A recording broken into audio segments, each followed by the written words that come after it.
Trial കോടതിയുടെ അഭിഭാഷകരുടെ പ്രതികരണം കൂടി ഹൈക്കോടതി, ബഹുമാനപ്പെട്ട ഹൈക്കോടതി എന്ന് കൺഫേം ചെയ്തിരിക്കുകയാണ്. ഇത് സമൂഹത്തിനുള്ളൊരു സന്ദേശമാണ്, സമൂഹത്തിലെ കുറ്റവാളികൾക്കുള്ളൊരു സന്ദേശമാണ്. കുറ്റം ചെയ്ത ഒരാളും രക്ഷപ്പെടില്ല എന്നുള്ള കോടതിയുടെ ശക്തമായൊരു താക്കീത് കൂടിയാണ് ഈ വിധി.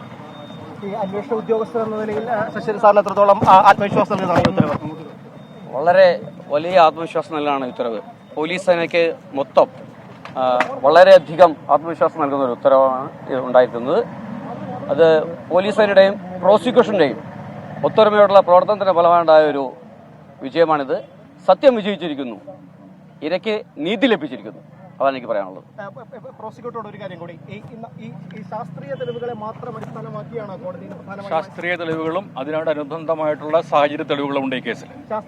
ശാസ്ത്രീയ തെളിവുകൾ എന്ന് പറഞ്ഞു കഴിഞ്ഞാൽ ഈ കേസിൽ പ്രതിയുടെ രക്തം ഈ വീടിന്റെ പുറത്തെ വാതിലിൽ നിന്നും പ്രതിയുടെ രക്തം കിട്ടിയിട്ടുണ്ട്. പ്രതിയുടെ രക്തം ഈ കുട്ടിയുടെ ചുരിദാർ ടോപ്പിൽ നിന്നും കിട്ടിയിട്ടുണ്ട്. നെയിൽ ക്ലിപ്പിംഗ്സിൽ നിന്നും പ്രതിയുടെ DNA കിട്ടിയിട്ടുണ്ട്. അതുപോലെ തന്നെ പ്രതി പുറത്ത് ഈ വിക്ടിമിൻ്റെ പുറത്ത് കടിച്ചതെന്നുള്ള ഭാഗത്തു നിന്നും ഒരു DNA കിട്ടിയിട്ടുണ്ട്. ഈ ശക്തമായ ഈ 4 DNAകളും അതിനോടനുബന്ധിച്ചുള്ള സാഹചര്യ തെളിവുകളും അത് വളരെ വിദഗ്ധമായ രീതിയിൽ കളക്ട് ചെയ്യാൻ ഇൻവെസ്റ്റിഗേഷൻ ടീമിന് സാധിച്ചു. അതിന് ബന്ധപ്പെട്ട തെളിവുകൾ ശേഖരിക്കാൻ അവർക്ക് ശ്രമിച്ചു.